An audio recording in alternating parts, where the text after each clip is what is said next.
At the family dinner they gave me a special gift. Inside was a $100,000 loan for my sister's kids' private school. Dad said, "You have to pay this." When I refused, she splashed wine in my face and Mom screamed, "Get out." 10 minutes later a man appeared. "My name is Alex. I'm 31, middle child, the reliable one. I fix Wi-Fi, assemble furniture, show up early, stay late, send the follow-up email nobody else wants to write. In my family. That translates to background noise. I'm not the golden child. That's my older sister Sophie. I'm not the funny surprise. That's my younger brother Nate. I'm the default setting.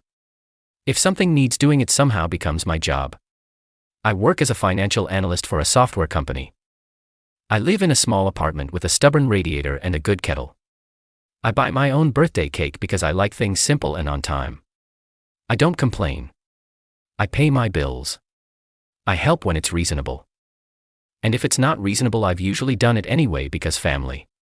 Growing up, Sophie got the spotlight and the standard moved to fit her. When she aced a test, we got ice cream. When I aced a test, Mom said, "See, not so hard." If Sophie wanted a $200 dance costume, Dad called it an investment. If I wanted $40 for a debate trip, he called it extra. I learned fast. Love costs more than money. But somehow I was always paying the bill. I didn't resent it.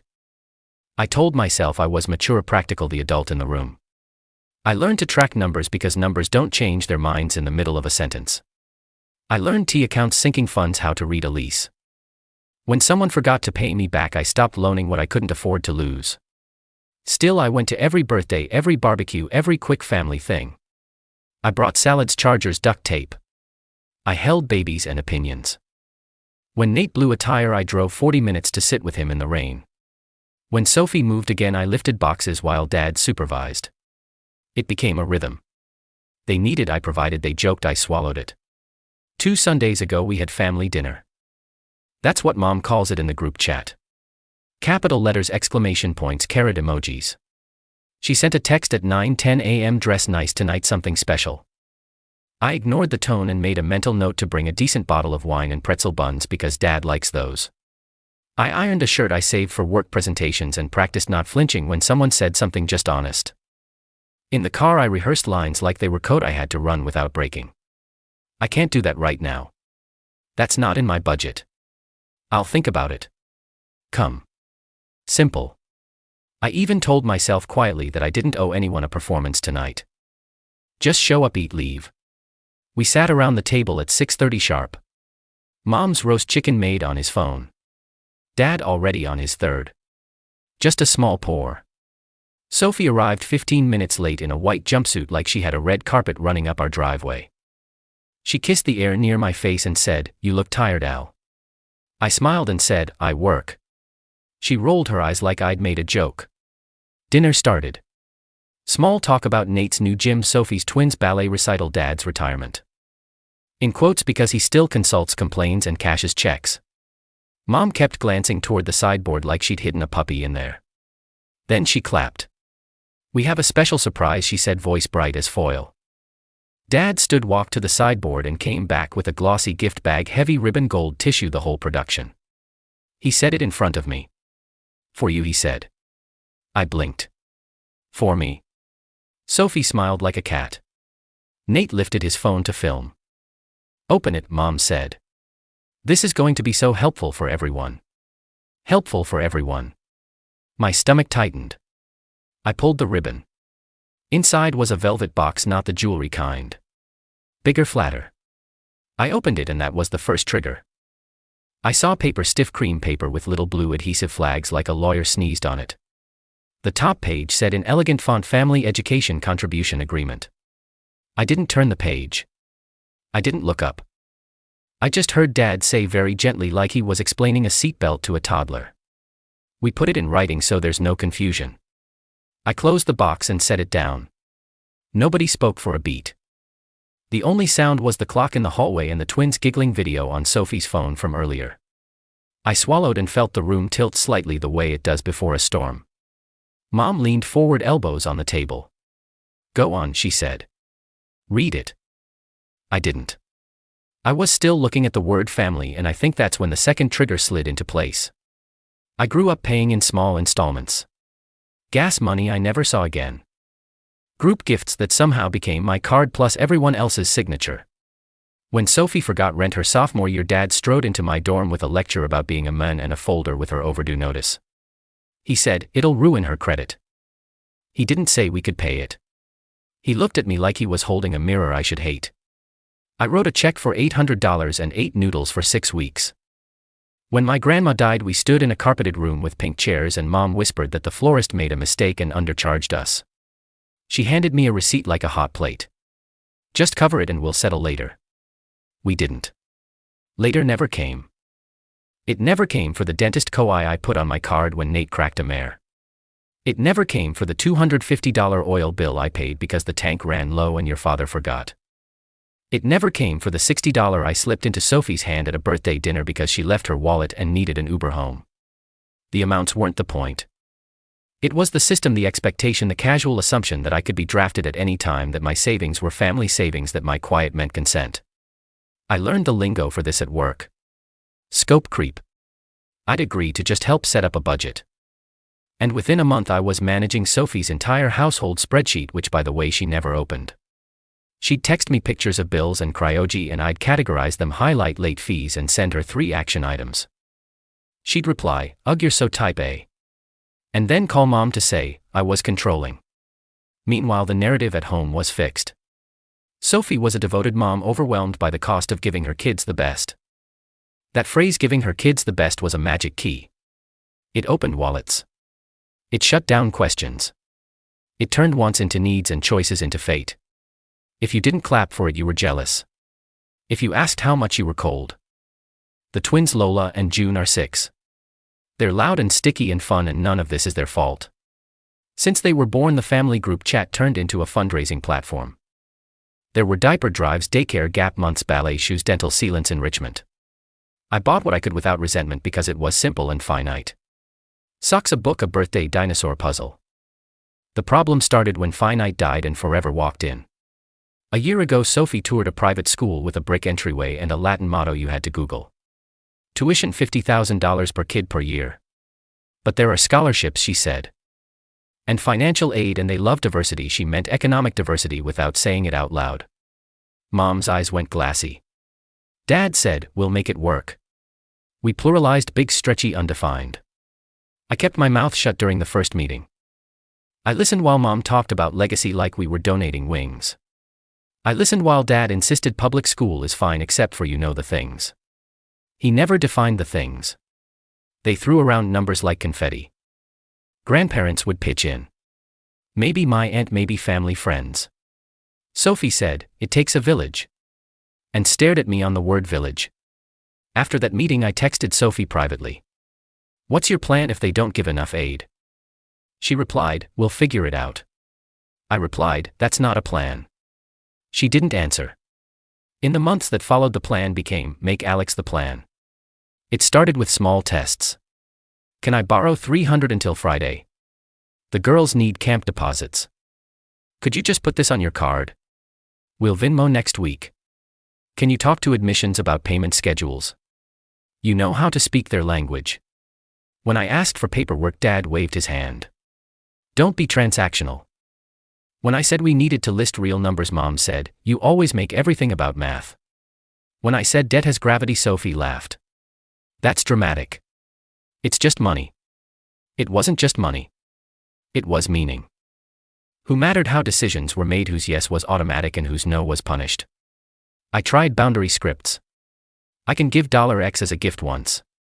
I won't do loans to family. I can help you budget but won't own your bills. Each time Mom tilted her head like I'd spoken Dutch. We're family, she said, as if that word settled every argument. Dad sharpened it. You're doing well. Don't be selfish. Sophie softened it. You would be such an amazing uncle if you helped with this. There were scenes. On Easter, Sophie cornered me by the dishwasher. If the girls go to this school, it changes their entire trajectory, she said. Doors open. I'm not arguing about the school, I said. I'm arguing about who pays for it. You, she said, like the answer was obvious. And everyone else. At Dad's so-called retirement brunch, he pulled me into the garage and spoke to me like a donor. There's a gap of roughly 100, he said, like he hadn't just guessed. You're single. You have no mortgage. Consider it paying forward. I have a life, I said. I have goals that don't look like plaques. He sighed. You've always been rigid. Rigid is what they call you when your answer won't melt into yes. The text started accelerating. In June, aid came in.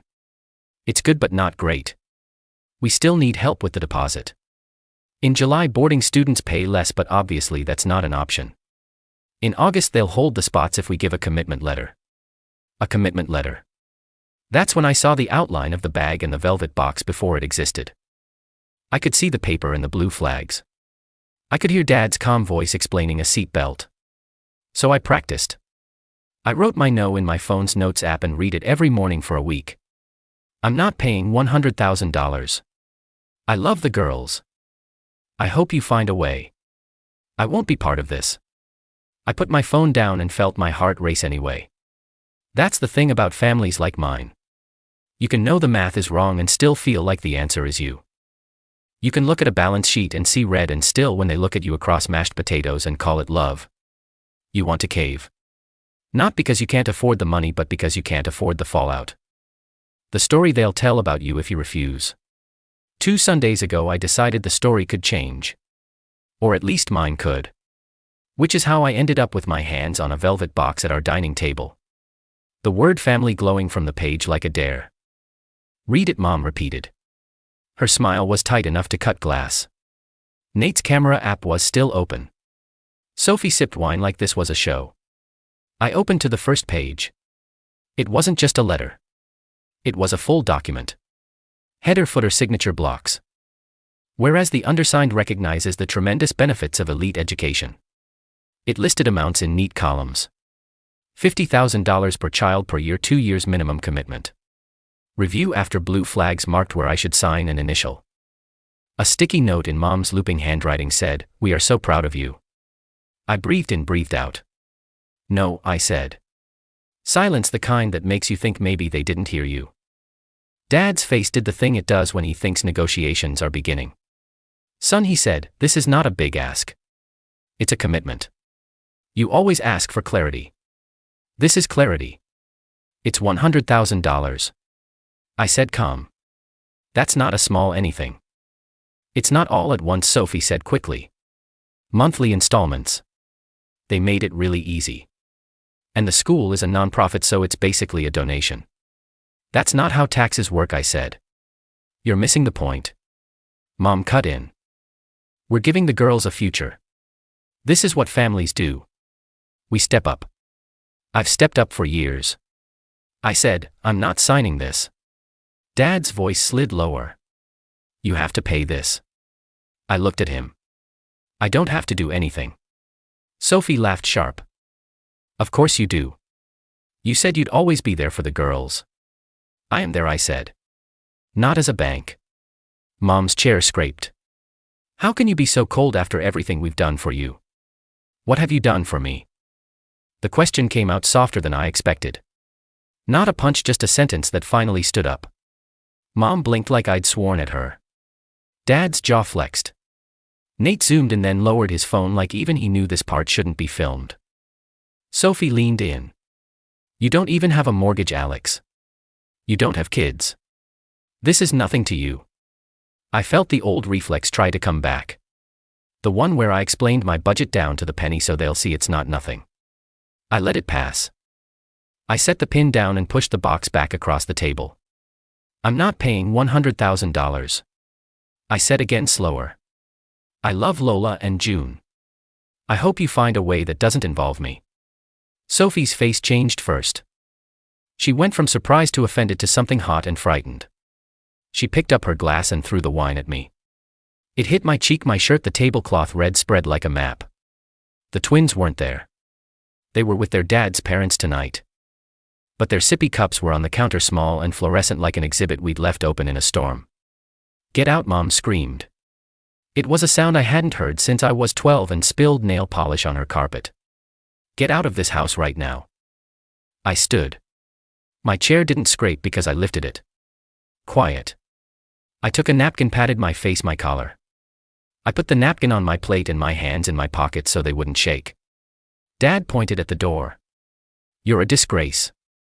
Sophie was breathing fast like she'd run to the end of a sentence. How could you do this to my girls? I wanted to say I'm not doing anything to them.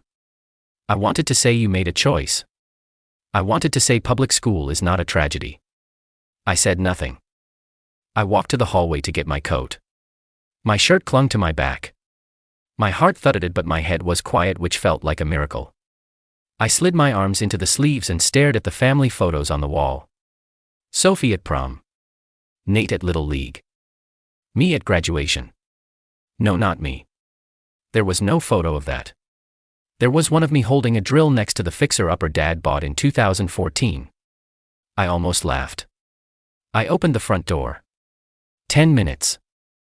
Mom shouted from the dining room like she was setting a timer for shame. You have 10 minutes to be gone. I stepped onto the porch. The evening was soft, almost kind. I sat on the top stair and texted my friend Mara. It happened. She called immediately. You okay? She asked. I think so. I said they turned it into a contract. She swore. You knew they would. Then gentler. Come over. I'll make tea. I was about to stand when a car pulled up to the curb. A man got out in a blazer and carrying a little metal briefcase. He walked toward the house with purpose, like a person who gets paid by the hour and is 15 minutes behind. Hi, he said, stopping on the path. Are you Alex? I am. I'm Ben, he said. Notary. Of course. He glanced at the open door, at my wine streak shirt, at the dining room light behind me where silhouettes moved. His face did a small math problem. Bad time they hired you? I asked. Your mother? He said it was a simple family document. I exhaled through my nose and nodded. That tracks. Then looked down at his briefcase and then at me. Do you want me to? He pointed over his shoulder like he could reverse time. I shook my head. You can go in. I'm leaving. He studied me for another second. People who see a lot of signatures learn to read faces. For what it's worth, he said quietly. You don't have to sign anything you don't want to sign. I know, I said, and realized I actually did. He walked in.